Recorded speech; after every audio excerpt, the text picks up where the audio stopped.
Vamos orar ao Senhor para dar início a esta continuação do estudo sobre os propósitos de Deus. Deus, agradecemos a Ti pela oportunidade que nos concede de estar aqui na Tua presença para ministrar, Senhor, mais um estudo acerca do propósito do Senhor em nossas vidas. Que este estudo seja abençoado por Ti, que Tua graça, bondade e misericórdia seja sobre nós e que a direção do Teu Espírito fale ao coração do Teu servo e da Tua serva, que vai participar deste curso, desta aula e deste estudo. Obrigado, Pai, no nome de Jesus. Amém. No livro de Eclesiastes, no capítulo 3, versículo 1, diz: tudo tem o seu tempo determinado, e há tempo para todo propósito debaixo do céu. E ainda no versículo 11 diz: tudo fez formoso em seu tempo. Também pôs o mundo no coração deles, sem que o homem possa descobrir a obra de Deus, ou a obra que Deus fez desde o princípio até ao fim. 5 perguntas são muito comuns, muito práticas para ser feitas, e grande parte das pessoas se fazem essas perguntas. A primeira delas é: quem eu sou? Isto fala da identidade, da consciência que a pessoa tem de si mesma, daquilo que a pessoa sabe do que é, da sua situação, da sua condição e da sua própria identidade. E falando em identidade, na Igreja do Senhor se observa que há uma carência muito grande de uma identidade espiritual. Crentes que não sabem qual é a sua função, líderes que não sabem qual é o seu dom, às vezes pessoas que estão à frente de trabalho que não sabem qual é o seu ministério. Há uma crise de identidade. De repente, se perguntar para alguma pessoa que trabalha na obra de Deus, quando se faz a pergunta: você sabe qual é a vontade de Deus para a sua vida? Aí a pessoa fica pensando, fica procurando uma resposta para poder preencher essa pergunta e poder dar uma resposta que seja mais ou menos agradável. Porque a pessoa, não são todos, mas há uma grande quantidade de pessoas que não sabem qual é a chamada de Deus para a sua vida, qual é a função deles. Ou seja, são pessoas que estão ali para trabalhar, querem fazer a obra de Deus, querem participar do trabalho de Deus, mas não tem uma identidade. Não se encaixa. É como a pessoa que faz uma quantidade de atividades, mas não tem uma profissão definida. Na obra de Deus, a pessoa pode ser usada em qualquer coisa. Todos podemos trabalhar em qualquer área de atividades. Mas há uma área específica na qual Deus nos chamou. E nessa área específica que nós vamos produzir. Então, há na igreja, na casa do Senhor, na obra de Deus como um todo, não diria uma crise, mas quase que uma crise de identidade. É como poderíamos dizer: há uma quantidade de caráteres que não tem caráter. Um caráter sem caráter. Crentes que estão fazendo coisas que não deveriam estar fazendo esse trabalho. Daí que às vezes eu falo que em alguns casos a pessoa dá um tiro de canhão para ver se consegue acertar um passarinho. Ou seja, gasta muito mais na bala, gasta muito mais no trabalho, o barulho que faz quando dá o tiro de canhão, e se consegue acertar o passarinho, vai acabar com ele. Porque a bala é muitas vezes maior do que o passarinho. Então, há crentes na obra do Senhor que trabalham demais, fazem muita coisa e no final acabam tendo pouco resultado.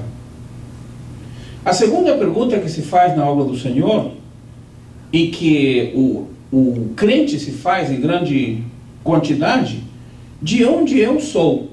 Ou seja, aqui não está falando da origem étnica, ou seja, eu sou descendente de meu pai, dos meus avós, da minha família. Não está falando do seu país, não está falando da sua origem física, humana.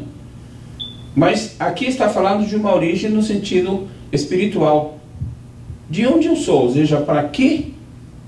Para que eu fui chamado? Qual é o meu propósito? Qual é a minha função? Qual é a minha identidade? Qual é a minha participação?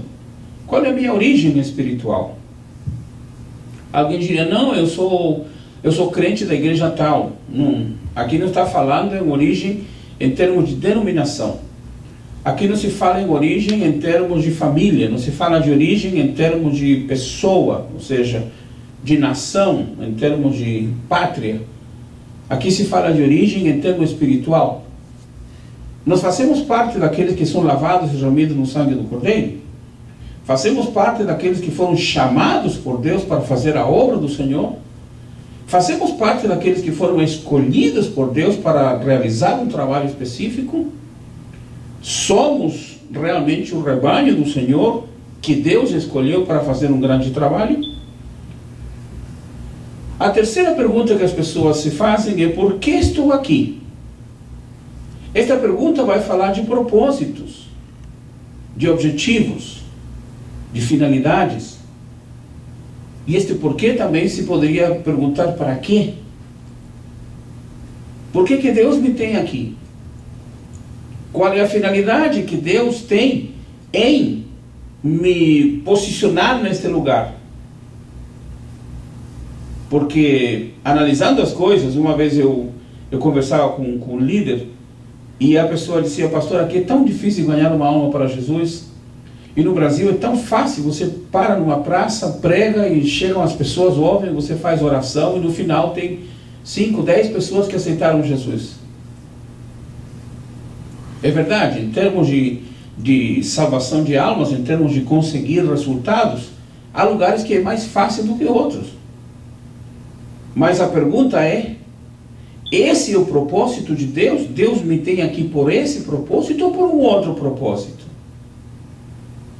Se nós somos cientes, primeiro, da nossa identidade, quem eu sou, se nós somos conscientes da origem, Deus nos chamou para um trabalho específico. Alguém poderia dizer: não, mas o trabalho que você faz aqui pode fazer em outro lugar, pode fazer na África, pode fazer no Japão, pode fazer na China. É verdade. Mas se Deus me chamou para estar aqui neste lugar, meu lugar não é África, não é China, não é Ásia, não é Europa. É aqui. E se Deus quer que o trabalho seja feito aqui por mim, eu não vou fazer o trabalho certo em outro lugar, porque Deus me quer aqui. Então, qual é o propósito? Por que estou aqui? Alguém perguntaria: para que estou aqui? Alguém diria: mas eu não faço nada. Devemos lembrar que a capacidade vem de Deus, que o dom pertence a Deus, que a bênção vem do Senhor. Paulo disse: eu plantei, Apolo regou, mas o crescimento quem dá é o Senhor. Qual é a função de Paulo? Plantar. Qual é a função de Apolo? Regar. Um planta, outro rega. Agora, o crescimento não é nem de Paulo, nem de Apolos. O crescimento vem de Deus. Amém. Então a função que Deus nos dá, o chamado que Deus tem para nós, o propósito que Deus tem para a nossa vida, a direção de Deus para ser realizada na sua obra, não é determinada por mim. Eu gostaria, aí entraria o eu. Eu gostaria de repente estar num lugar que seja mais fácil. Todo mundo quer. Todo mundo busca um trabalho. Eu costumo dizer que há pessoas que andam procurando um trabalho onde entra bem tarde, saia bem cedo, trabalhe pouco e ganhe muito. Esse é o trabalho que muita gente quer encontrar. Entra tarde, sai cedo, trabalha pouco e ganha muito. Mas na obra de Deus não funciona assim. Não sou eu quem escolho onde trabalhar e o que fazer. Há alguém que determina o que eu tenho que fazer. Há alguém que decide como é que eu tenho que fazer. Há alguém que determina quando eu tenho que fazer e como tenho que fazer.